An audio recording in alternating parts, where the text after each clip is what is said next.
Isn't the key argument here, as we heard in the film, if you haven't done anything wrong, then you don't have anything to worry about? Everyone has something to worry about from live facial recognition. This is mass suspicionless surveillance that turns all of our faces into barcodes, turns innocent people into walking ID cards. And this isn't just about catching criminals. I think it's really important to note that police guidance allows witnesses of crimes, victims of crimes, associates of any of those people, victims or witnesses, to be placed on watch lists. So this isn't just about catching criminals. There's a really broad scope for the use of this.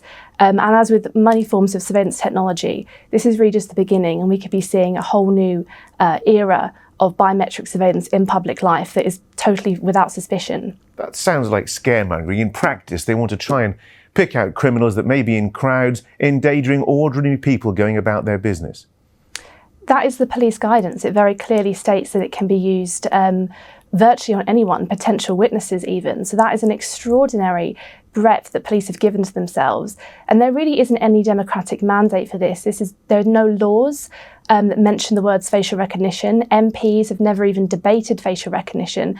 Police have really been let off the leash with this technology. And when we're facing a catastrophic loss of public trust in police due to repeated accusations of institutionalised racism, homophobia, misogyny, this kind of dystopian, frankly, Orwellian technology really has no place in UK policing. Have you got any evidence where it's been used and gone dreadfully wrong? Absolutely. Big Brother Watch has attended a number of deployments in Cardiff and in London. In one particularly harrowing case, we saw a 14-year-old black schoolboy surrounded by plainclothes officers. He was pulled into an alleyway, asked to show ID, which he didn't have because he was only 14 years old, asked for fingerprints, held for quite a number of minutes, about 20 minutes, before he was eventually let go. And he was obviously devastated, really, really upset. And that is just one example. We have seen many, many misidentifications, typically of young black men and even of black children. So there are real problems with discrimination in the way this technology is used, regardless of what the report says. There is an independent report by the National Physical Laboratory that says there is no risk of the technology causing a breach of equality requirements through bias or discrimination. That's an independent report. So the report finds that there are some instances of bias within the technology in terms of race and sex, but the way that the police have set it up can mitigate this.